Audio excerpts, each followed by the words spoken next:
우리가 계속해서 십계명을 다루고 있고 그 중에서 오늘은 5번째 계명인 부모 공경에 대한 계명입니다. 우리 신명기 5장 16절의 말씀 한 구절이기 때문에 우리가 합독해서 읽도록 하겠습니다. 신명기 5장 16절에 기록된 하나님의 말씀입니다. 함께 읽겠습니다. 너는 내 하나님 여호와께서 명령한 대로 내 부모를 공경하라. 그리하면 내 하나님 여호와가 내게 준 땅에서 내 생명이 길고 복을 누리리라. 아멘. 네, 오늘은 잘 아는 그 5번째 계명 주 안에서 부모를 공경하라는 제목으로 하나님의 말씀 증거하겠습니다. 오늘 이 말씀을 준비하면서 여러분 중에는 이러한 생각을 하시는 분들도 있을 것이다라고 생각을 합니다. 나는 자녀가 다 이미 컸고 또 내 부모님은 이미 돌아가셔서 이 5장 16절의 말씀은 나하고 상관이 없는 그러한 말씀이라고 생각하시는 분들도 있지 않을까 그렇게 준비하면서 생각을 하게 되었습니다. 이 말씀을 우리 모두가 함께 들어야 하는 많은 이유가 있지만 무엇보다도 예수님께서는 믿는 사람들을 가족으로 부르셨습니다.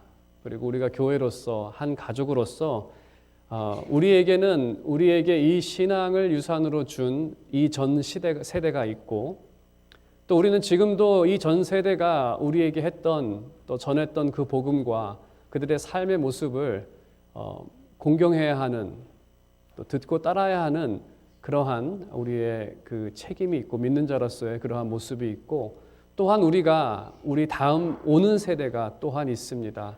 우리가 영적인 부모로서 또 다음 세대에는 우리가 어떻게 그들을 대해야 하는지에 대한 부분도 있기 때문에 우리가 한 세대를 살아가는 우리 모든 신앙인으로서 이 5장 16절은 단순히 우리 가정에 국한된 그러한 말씀이 아니라 우리 교회 전체에 준 말씀이기 때문에 우리 모두에게 해당되는 그러한 말씀입니다. 그래서 5 계명은 당연히 자신의 친자녀에게도 당연히 해당이 되지만 뿐만 아니라 믿음의 자녀들에게도 적용되는 그러한 내용이기 때문에 우리가 함께 이 본문을 살펴보도록 하겠습니다. 먼저 친자녀들에 대한 일반적인 의미를 살펴보도록 하겠습니다. 먼저 여기서 부모를 공경한다라는 그 공경이라는 단어는 히브리 원어적 의미는 무겁다라는 의미입니다. 히브리어로 카바드라는 단어인데 무겁다 또는 같은 단어를 영광으로도 번역을 합니다. 그래서 하나님이 카바드하다라는 것은 단순히 무겁다가 아니라 영광스럽다라는 것으로 번역이 되어집니다. 그래서 이 번역을 토대로 이 부모님을 공경하라는 그 말의 의미를 풀어서 말씀을 드리면 그것은 그들의 말과 그들의 삶과 그들의 이름을 무겁게 여기라. 다른 말로 하면 가볍게 여기지 말라라는 의미입니다. 부모님이 하시는 말씀에 대해서 그것을 무겁게 그냥 가볍게 여겨서 던져버리는 것이 아니라 무겁게 여기라는 것이고 또 부모님의 삶에 대한 평가를 할 때에도 그것을 가볍게 평가하지 말라는 것입니다. 당연히 10대 아이들이나 부모님의 삶에 대해서 그렇게 반항하는 아이들이나 가볍게 평가를 하지 우리가 나이가 들면 들수록 그 평가가 무거워진다는 것을 여러분께서도 스스로 느끼셨을 것입니다. 그리고 부모님의 이름, 그 존중에 대한 부분입니다. 부모님의 이름을 가볍게 부르거나 가볍게 생각하지 말라는 것입니다. 그래서 이렇게 친자녀들에게 이러한 일반적인 그러한 의미는 사실 세상 사람들도 일반적으로 알고 대부분 따르는 그러한 말씀입니다. 우리가 어렸을 때에 또 우리 주변 친구들 중에서도 교회를 다니지 않더라 하더라도 모든 가정들은 이렇게 자녀들을 교육을 합니다. 또 그들도 많은 사람들은 나이가 들면서 부모를 공경하는 그 모습을 많이 따릅니다. 왜냐하면 그들도 아는 것이 자신에게 오늘 생명이 있는 이유는 부모님께서 나를 낳아주셨고 나를 양육해 주셨기 때문에 나에게 생명이 있다라는 그러한 사실 그 변하지 않는 사실로 인해서 부모님을 공경하게 되는 것입니다. 뭐 때로는 그 역할을 다른 분이 하는 경우도 있습니다. 또 불의의 사고나 이유로 고아가 되었을 때에 다른 분이 그러한 양육의 역할을 맡은 분이 있는데 그러하더라도 그러한 분들에게도 늘 이 감사와 또 그들을 공경하는 것은 너무나 당연한 역할인 것 같습니다. 그래서 이 믿는 사람들이 부모를 공경하는 것은 너무나 더 당연한 그러한 모습입니다. 왜냐하면 그들의 고백에는 우리는 이러한 고백이 있습니다. 우리에게 생명이 있는 것은 또 오늘날 내가 살아가는 것은 하나님께서 나를 창조하시고 또 하나님께서 나를 돌보셨기 때문에 내가 오늘 생명을 갖고 살아간다라는 그러한 고백이 있습니다. 우리가 눈에 보이지 않는 하나님, 그분이 허락하신 생명으로 인한 감사의 고백이 있다면 눈에 보이는 우리를 생명을 있게 하시고 또 그것을 양육하신 부모님을 공경하는 것, 그분에 대해서 감사하며 또 기쁘게 생각하는 것은 너무나 믿는 자로서 당연한 그러한 모습입니다. 그래서 어떤 이는 부모를 부인하는 자가 하나님을 인정할 수 없다라고 말합니다. 또 사도 바울은 디모데전서 5장 8절에서 이렇게 기록하고 있습니다. 누구든지 자기 친족, 특히 자기 가족을 돌보지 아니하면 믿음을 배반한 자요 불신자보다 더 악한 자니라. 믿음을 배반했다는 것은 믿음이 없는 자라는 것이고 심지어 불신자보다 더 악한 사람들이라고 말하고 있습니다. 그래서 신앙을 고백하는 사람이 부모를 공경하지 않는다면 사실 그는 믿는 사람이 아닙니다. 스스로 착각하고 있는 사람입니다. 그래서 우리가 이러한 일반적인 부분에 있어서도 우리가 믿는 사람으로서 세상 사람들보다, 세상 사람들이 아는 것보다 더 부모를 공경해야 된다는 것은 우리가 다 아는 그러한 이치입니다. 하지만 본문에서는 이러한 일반적인 그 이상의 말씀을 우리에게 하고 있습니다. 당연히 이 첫 번째 부분도 믿는 자로서 당연히 다 지켜야 되는 그러한 부분이지만 이 말씀에서는 그 이상의 그 명령, 그런 요구를 하나님께서 하십니다. 먼저 신명기 6장 16절을 보게 되면 명령을 하신 후에 하나님께서 이러한 말씀을 더 붙이십니다. 부모를 공경하라. 그리하면 내 하나님 여호와가 내게 준 땅에서 내 생명이 길고 복을 누리리라. 이러한 약속의 말씀을 하나님께서 더하십니다. 우리가 이 신명기 5장 16절에 기록된 다섯 번째 계명을 우리가 파악하기 위해서 먼저 이 배경을 다시 한번 기억해야 합니다. 하나님께서 다섯 번째 계명을 그들에게 주셨을 때에 하나님의 마음은 이 이스라엘 백성들이 이제 곧 가나안 땅으로 들어가게 될 이 이스라엘 백성이 약속의 땅을 차지하고 정착한 후에 그들이 잘 살기 바라는 마음으로 이 계명을 주신 겁니다. 너희가 그 땅에서 잘 살려면 너희 부모를 공경하라라는 그 말씀을 주신 것입니다. 그래서 이스라엘이나 또 오늘 우리 교회가 이 공동체가 건강하기 위해서 따라야 할 그러한 말씀으로서 우리가 이 말씀을 함께 살펴보아야 합니다. 그러면 이 이스라엘의 건강 또 교회의 건강을 생각할 때 우리가 부모의 역할과 자녀의 역할과 그리고 공동체의 역할에 대해서 함께 살펴볼 필요가 있습니다. 먼저 하나님께서 10계명을 말씀하신 후에 5장에서 말씀하신 후에 6장에서 가장 먼저 하신 말씀은 바로 부모 세대의 역할입니다. 부모 세대는 과연 무슨 일을 해야 하는가?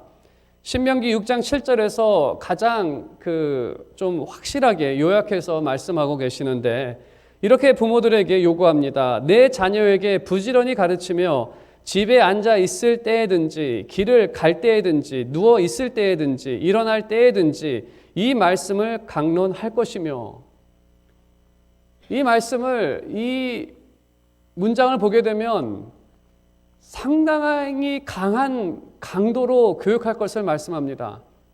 그가 집에 있든지 밖에 있든지 누워 있든지 일어나든지 모든 상황 가운데에서 하나님의 말씀을 가르치라는 것입니다. 강론하라는 것. 당연히 말로만 가르치는 것이 아니라 자신의 행동을 통해서도 가르쳐야 되는 그러한 부분이 있습니다. 그러면 그들이 가르치는 내용이 무엇입니까? 먼저 그들이 가르쳐야 할 것은 하나님께서 행하신 일들을 그들에게 가르쳐야 합니다. 애굽에서 그들을 구원하신 일, 어떻게 그들을 구원했는지, 그리고 하나님께서 40년 동안 그들을 광야에서 어떻게 인도하셨는지, 그들이 유월절을 지낼 때마다 하나님께서 유월절 규례를 주셨을 때에도 혹 너희 자녀가 묻거든 왜 우리가 이것을 합니까? 라고 묻거든 그 유월절, 첫 유월절 하나님께서 너희에게 어떠한 구원을 베풀었는지 자녀에게 말하라고. 그리고 그들이 초막절을 지낼 때마다 초막절이라는 것은 일주일 동안 그 집에 있지 않고 뭐 집 앞이나 공터에서 이 천막을, 그러니까 요즘 말로 하면 텐트를 치고 일주일 동안 거기서 지내는 것을 초막절이라고 합니다. 그들이 매년 초막절을 지낼 때마다 그들에게 가르쳐야 되는 것은 바로 40년 광야 생활 동안에 우리가 이렇게 너희 손조들이 이렇게 천막에서 지냈고 그 동안에 하나님께서 배가 고플 때에는 음식을 주셨고 목이 마를 때에는 물을 주셨고 우리의 옷이 헤하지 않았고 우리의 발이 부르짖지 않았고 하나님께서 우리를 인도하셨다는 것을 그들에게 가르치라는 겁니다. 그래서 하나님께서는 절기를 주실 때마다 자녀에 대한 명령을 함께 주셨습니다. 너희 자녀가 묻거든. 그리고 그들은 이러한 하나님께서 행하신 일들을 그들에게 가르친 후에 그 하나님과 함께 동행할 때에 하나님께서는 너를 복된 삶으로 인도한다는 것을 함께 가르쳐야 되는 것입니다. 구원하신 하나님께서, 우리를 인도하신 하나님께서 여전히 우리와 함께 하시고 그분을 가까이 두고 그분을 따를 때에 너에게도 하나님께서 축복을 주실 거라는 것. 그래서 거룩하신 하나님과 동행하기 위해 율법의 말씀을 따라 살아야 합니다.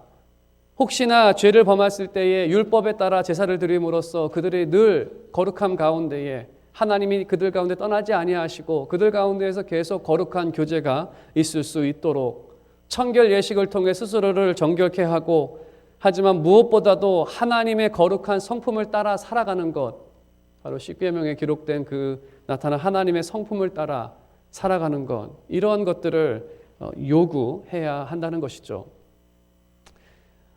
우리는 그리스도 안에서 더 큰 혜택을 누리며 살아가고 있습니다. 이스라엘 백성들은 제사를 드려야 했지만 우리는 그리스도로 인해서 죄 사함을 얻고 영생을 얻게 되었습니다. 그리고 우리는 거룩한 하나님의 형상을 따라 재창조가 되었고 축복된 하나님의 자녀가 되었습니다. 그리고 우리의 가정은 믿는 가정으로서 하나님의 축복 아래 있는 그러한 가정입니다.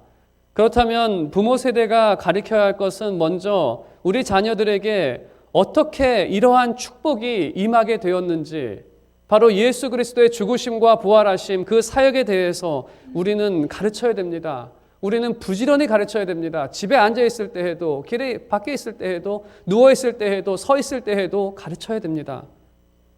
그리고 우리가 그리스도 안에서 누리고 있는 그 축복들이 무엇인지, 나의 삶 가운데 어떻게 역사하셨는지, 그리고 장차 우리가 누릴 그 영광이 무엇인지에 대해서, 사실 세상의 불신자라도 자신의 자녀에게는 가장 가치 있는 것을 주려고 노력을 합니다. 아무리 부모가 도둑질을 하는 사람이라 할지라도 자녀들은 더 가치 있는 삶을 살게 하기 위해서 부단한 노력을 합니다. 그것을 얻게 하기 위해서 가르치고 훈육합니다. 하지만 대부분의 세상의 사람들은, 요즘 사람들은 보통 재산과 건강을 갖게 하기 위해서 부지런히 공부시키고 부지런히 좋은 거 먹으라 그러고 부지런히 운동하라고 하고 하는, 왜냐하면 세상 사람들도 자녀에게는 가장 가치 있는 것을 주기 위해서 노력하기 때문에 믿음의 가정은 세상과 비교할 수 없는 더 큰 유산을 갖고 있습니다. 예수 그리스도. 예수 그리스도. 그것보다 더 큰, 예수 그리스도 안의 삶보다 더 큰 그러한 삶은 없습니다. 우리가 자녀에게 줄 수 있는 그 최고의 지식, 그리스도, 바로 십자가의 가르침. 그리스도 안에서 하나님과 동행하면서 우리는 인간이 누릴 수 있는 최고의 삶을 살 수가 있습니다. 인간이 누리는 최고의 삶이라는 것은 인간은 하나님의 형상대로 지음을 받았습니다. 그러면 인간이 살 수 있는 최고의 삶이라는 것은 그 형상대로 사는 것입니다. 그 형상대로 사는 것입니다. 인간이 인간으로서 가장 최고의 삶은 하나님의 성품을 따라 사는 것. 이제는 그리스도 안에서 우리가 거룩해졌고 하나님의 형상으로 재창조가 되었고 우리에게는 하나님의 형상을 닮았다라는 의미로서 하나님의 이름이 우리 가운데 있습니다. 그리고 이제는 그 형상대로 살아갈 수 있는 성령의 능력 또한 우리에게 있습니다. 그렇기 때문에 우리가 자녀에게 줄 수 있는 최고의 것은, 최고의 지식은 그리스도고 최고의 삶은 그리스도 안에 사는 삶입니다. 그래서 이 신명기 말씀, 이 이스라엘 백성들에게 하나님께서는 그들이 지금까지 맛보았던 40년 광야 생활을 통해서 그들이 맛보았던 것들, 이 모든 것들을 자녀들에게 전하고 그들도 계속해서 살기를 원했던 것입니다. 하지만 늘 문제는 그 다음 세대에 일어났습니다. 사사기 2장 19절을 보게 되면 2장 19절 말씀은 그 화면에 나온 말씀은 아마 3장 19절 말씀 같습니다. 아무튼 2장 19절 말씀은 이렇게 기록이 되어 있습니다. 그 사사가 죽은 후에는 그들이 돌이켜 그들의 조상들보다 더욱 타락하여 다른 신들을 따라 섬기며 그들에게 절하고 그들의 행위와 패역한 길을 그치지 아니하였으므로. 그 사사시대에 반복적으로 일어났던 것은 그들이 죄를 범하고 다른 사람들의 어려움 가운데, 이웃 사람들이 쳐들어와서 어려움 가운데 있었을 때 그들이 하나님께 부르짖었고 하나님께서 그들 가운데 구원의 놀라운 역사를 베푸셨을 때 그들이 그 구원을 맛보고 그 세대는 하나님을 섬기며 살았습니다. 하지만 40년이 지나고 한 세대가 지난 후에 다음 세대는 그 선조들의 하나님을 까먹고 잊어버리고 또 다른 신을 섬기는 그러한 일이 반복되는, 그래서 다음 세대의 문제의 시작은 늘 다른 계명이 아니라 바로 5번째 계명을 범했기 때문에 그 부모들이 가르쳤고 보였던 그러한 모습들, 이스라엘의 광야 세대, 그 광야 세대는 40년 동안 하나님의 인도하심을 본 세대들이고 가나안 땅을 어떻게 하나님께서 그들에게 주셨는지를 경험했던 그러한 세대입니다. 여호수아와 그 세대는 하나님을 신실하게 섬겼지만 한 세대가 지난 사사기 시대에는 잊어버리게 되는, 이민교회의 그러한 유형도 보게 되면 우리 한인교회 이전에 일본 교회도 있었고 중국 교회도 있었고 이민이 더 오래된 교회들의 역사들이 있습니다. 이 이민교회들의 역사를 보게 되면 똑같이 반복되는 그러한 모습들이 있습니다. 그 반복되는 모습은 첫 세대는 참 열심히 주님을 섬겼습니다. 이 미국이라는 타국에 있으면서 너무나 외롭고 힘들고 어려울 때 정말 의지할 곳이 없어서 주님을 붙잡고 의지하고 눈물로 기도하고 그때마다 하나님께서 은혜를 주셨고 또 살게 해주셨고 자녀를 갖게 해주셨고 이러한 삶들을 허락하시기 때문에 늘 하나님에 대한 감사와 열심이 그 세대에는 있었습니다. 그 다음에 한 세대가 지나면 늘 이 미지근한 세대, 부모님이 그렇게 했기 때문에 또 부모님이 자신의 몸에 배이게 만들었기 때문에 뭔가 하지 않으면 좀 껄끄러워서 어쩔 수 없이 다니는 그 미지근한 세대, 그리고 이민 교회의 3세대는 예수가 누굽니까? 라는 세대가 됩니다. 지금 뭐 중국 교회나 일본 교회는 이미 이제 3세대 이후로 가는 정말 남은 사람만 남은 그러한 교회들이 되었습니다. 지금 한인 교회는 이 2세대의 미지근함과 3세대를 넘어가는 그러한 상황 가운데 있습니다. 참 안타까운 그러한 모습입니다. 모든 가족들이 다 그렇다는 것은 아닙니다. 제가 아는 시카고의 한 가정은 제가 기억하기로는 저랑 함께했던 그 장로님은 믿음의 5대째 믿는 가정이라고 들었습니다. 한국 초대교회 때부터 예수를 믿었던 가정이고 또 그 자녀들 영어권도 제가 그들을 가르쳤는데 그 세대가 6세대. 그들이 결혼을 해서 아이들을 낳아서 지금 그 사촌들까지 해가지고 한 4명 정도 아이들이 있는데 그 세대가 7세대까지도 교회를 열심히 그 EM 학생들도 정말 빠지지 않고 어떻게 해서 이렇게 됐는가 봤는데 저는 많은 것은 보지는 못했습니다. 근데 한 가지 그들이 하는 것 중에 하나는 토요일마다 모입니다. 그래서 집을 아예 그 장로님 가정은 이제 동생들이 셋이 있어서 4명 중에 한 명은 목사님 사모님이라서 어쩔 수 없이 타 지역에 가 있지만 나머지 3명은 다 한 지역에 삽니다. 그러니까 시카고라는 그 큰 지역이 아니라 시카고 서버브의 한 도시에 다 몰려 살고 있습니다. 모든 자녀들도 다 거기에서 한두 명 빼놓고는 다 거기에 삽니다.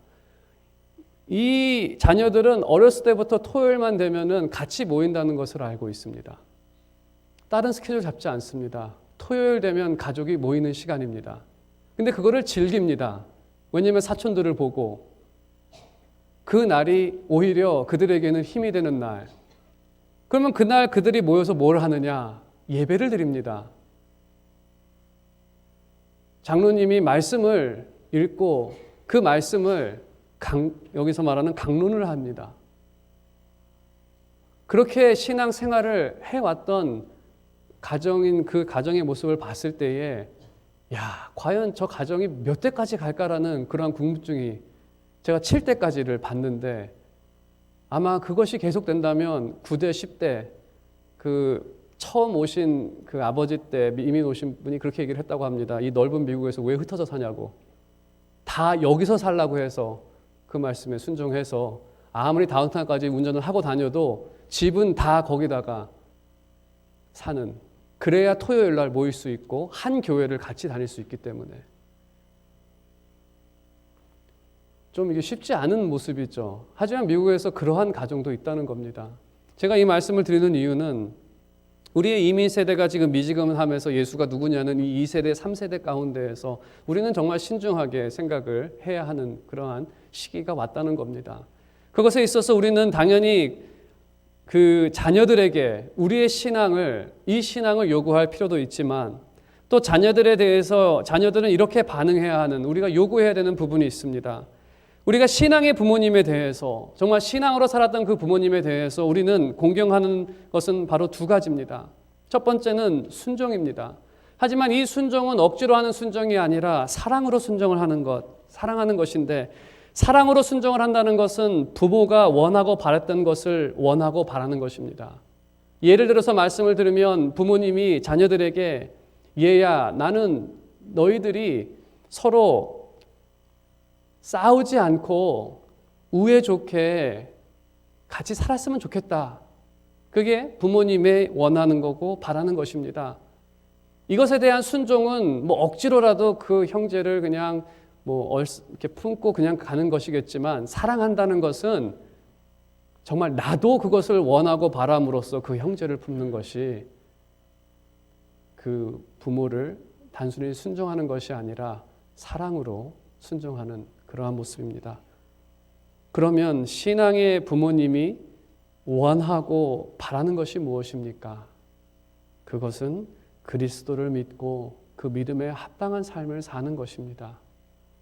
그것이 부모를 공경하는 우리 믿음의 가정 가운데서 부모를 공경하는 것입니다.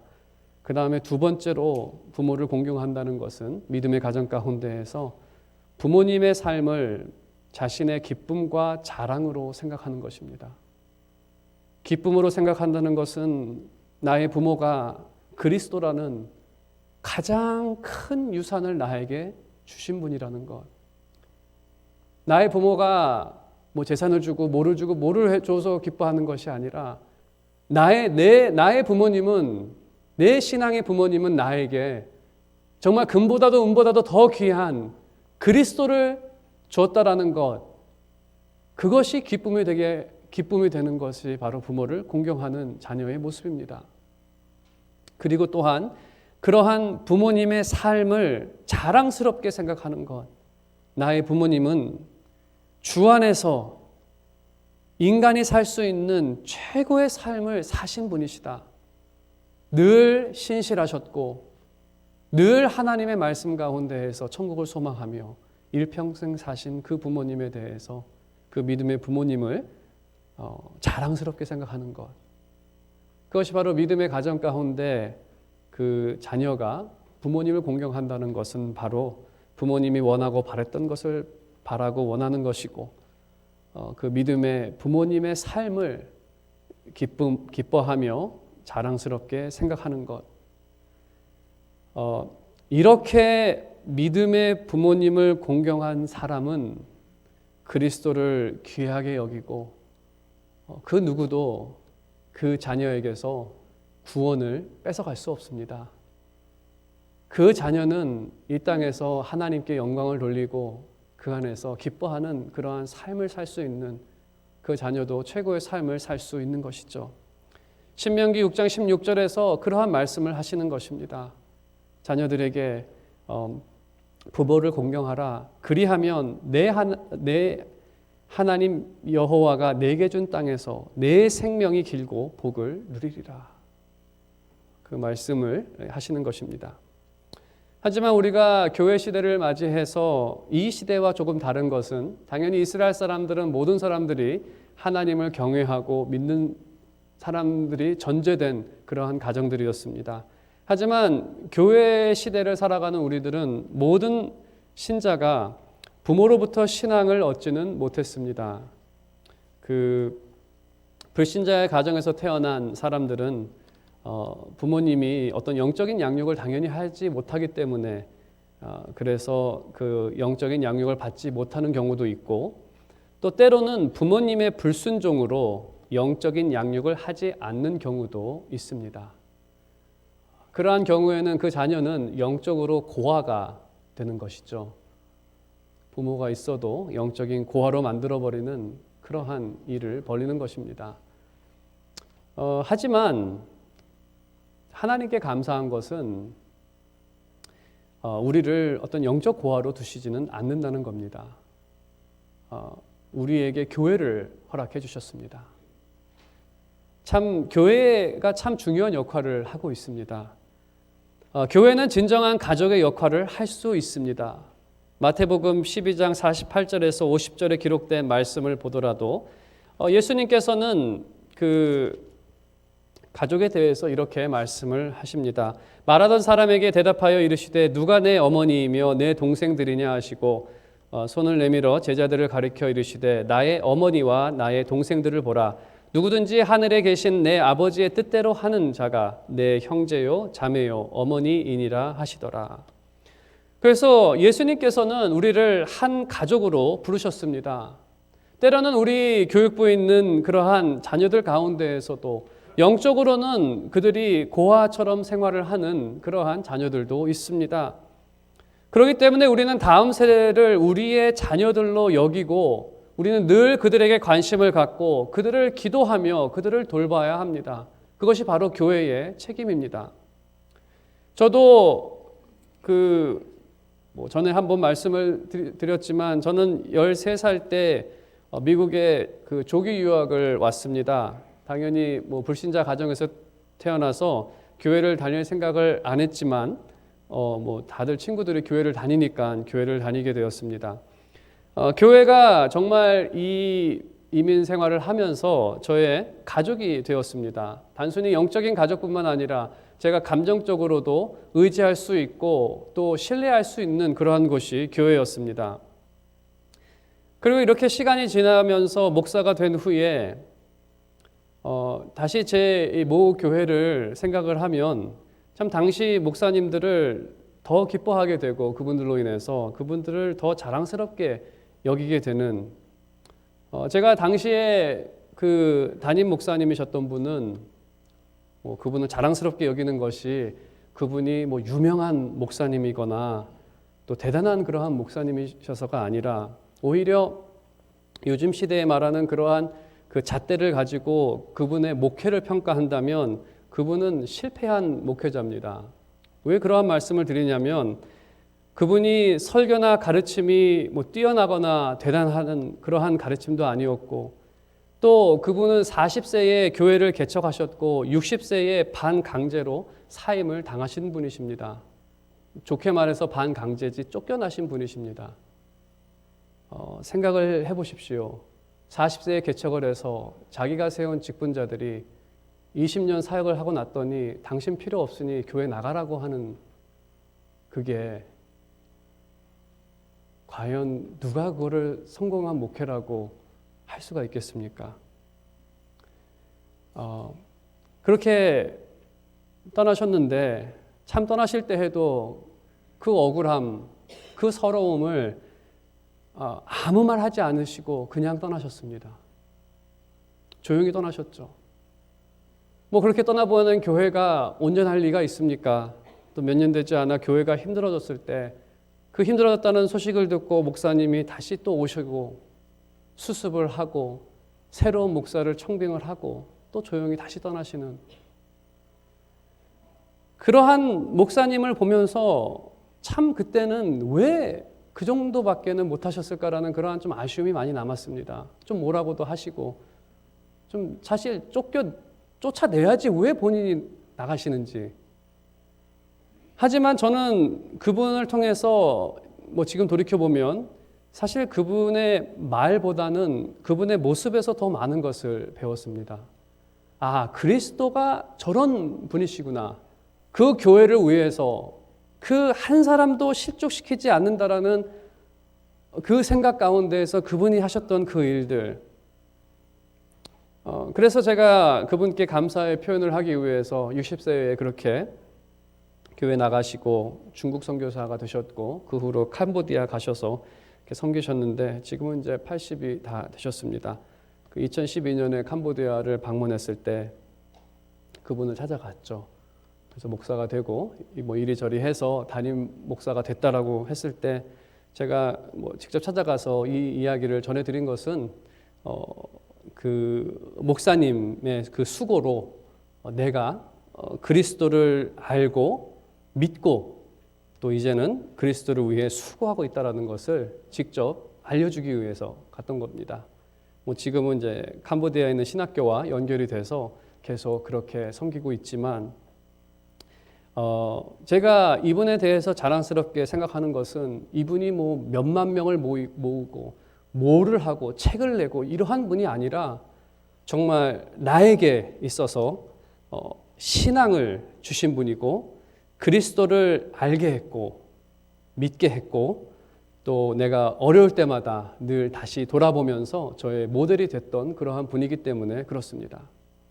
제가 이 말씀을 드리는 것은 이 5번째 계명에서 포함하고 있는 것은 우리의 이 신앙의 부모님뿐만 아니라 우리에게 복음을 가르치고 신앙으로 목양한 여러 사람들이 다 포함되어 있기 때문에 그렇습니다. 우리는 그분들을 공경해야 합니다. 선조들을 본다면 사도 바울이 있었고 성 어거스틴이 있었고 또 그 후에 존 칼빈이 있었고 이들 모두는 이 복음을 전하고 다음 세대들에게 이 유산을 전하기 위해서 수도 없이 노력한 분들입니다. 그리고 여러분의 삶에도 여러 목사님들이 있었을 것입니다. 그들도 영적인 부모님으로서 여러분들을 신앙으로 믿음을 주었고 또 신앙 가운데 정직하게 살아갈 것을 바라고 원하셨던 그러면 자녀된 우리로서 우리가 그분들에 대한 공경은 무엇입니까?